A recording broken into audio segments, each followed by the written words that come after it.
আপনারও আল্লাহর গোলাম, আপনারা আল্লাহর থেকে মুখ ফিরে নিয়েন না ভাই। আল্লাহর ঘর মসজিদ গুলো ফাঁকা, হজর হয়ে গেছে। আমি একা নামাজ পড়ছি, একা আয়োজন দিচ্ছি, কোনো লোক আসে না ভাই।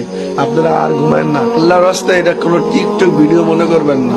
ফজরে একা আয়োজন দিছি, একা নামাজ পড়ছি, একটা লোক আল্লাহর ঘর মসজিদে আসে নাই। এই বৃষ্টি, এই শীত পায়া আপনাদের কি হলো? আপনারা রবরে কিভাবে ভুলে গেছেন? এই ক্ষণস্থায়ী 2, 4, 10 ঘন্টা ঘুমায়া চিরস্থায়ী জাহান্নামে কিনতেছেন।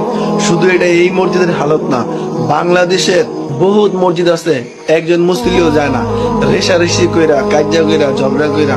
ভাই, কাজ্জা আপনার আমার লগে থাকতে পারে, ব্যক্তিগত সমস্যা থাকতে পারে, কিন্তু আল্লাহর ঘর মসজিদের তো কোনো সমস্যা নাই। আপনারা কেন নামাজ পড়েন না? আপনারা জানেন, আপনারা না আসার কারণে পুরো মহল্লার উপরে কত আযাব চলবে। আল্লাহর ঘর মসজিদ ফাঁকা। এই সময় তরকারি বাজার গুলা যান, পুরো ভরপুর পাইবেন লোকজন। মাছের বাজার যান, পাইবেন।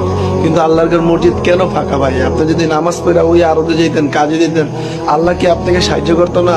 আপনি আল্লাহর ঘর মসজিদে আসেন না, আপনি কি শান্তিতে থাকতে পারবেন? আর এই দুনিয়া ক্ষণস্থায়ী শান্তি পেলে তো চিরস্থায়ী জাহান্নামে যেতে হবে। এই পৃথিবীতে আল্লাহর সবচেয়ে বড় হুকুম কি? নামাজ। আপনি নামাজ পড়া যত খারাপ কাজই করেন, একসময় নামাজ আপনাকে বাঁচাবে ভাই। আল্লাহর ঘর মসজিদ গুলো ফাঁকা পড়ে রয়েছে, আপনি কিভাবে ঘুমাইতেছেন ভাই? আল্লাহর দোহাই, আপনারা আসেন ভাই। আপনারা এই কথাগুলা টিকটক ভিডিওর মতো ভাববেন না। এই কথাগুলা এক আল্লাহর গোলাম আপনাদের বলতেছে।